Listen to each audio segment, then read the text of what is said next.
កាលទានមាន5មួយឲ្យទានពេលគេឈឺម៉ែឪញាតិមិត្តឬក៏អ្នកណាអ្នកណីខ្វះខាតយើងជួយបានបន់ច្រើនទី2ពេលគេជួបគ្រោះទុរភិក្សអត់បាយចម្បាំងរាំងជលយើងជួយគេនឹងក៏បានបន់ច្រើនទី3ឲ្យរបស់ដែលដូចថាឲ្យទៀនចំពោះអ្នកដែលទៅមកដល់គាត់ដូចហៅបាយរទឹកអីមិនឃើញអញ្ចឹងយើងអើមកខ្ញុំជូនបាក់ដើររកហាងអីហ្នឹងខ្ញុំមានបាយខ្ញុំជូនហ្នឹងក៏បានបន់ច្រើនដែរអញ្ចឹងណាទី4ឲ្យទៀនអ្នកដែលត្រូវធ្វើដំណើរទៅឆ្ងាយគាត់រៀបចំឲ្យវ៉ាន់ញិចឲ្យញុកឯងចាំខ្ញុំដាំបាយខ្ញុំស្លជូនអាហ្នឹងក៏បានបន់ច្រើនដែរហើយនឹងទី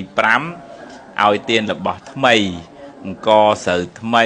ផ្លែឈើទឹមបេះថ្មីបើកូនចៅអីបានប្រាក់ខែថ្មីអី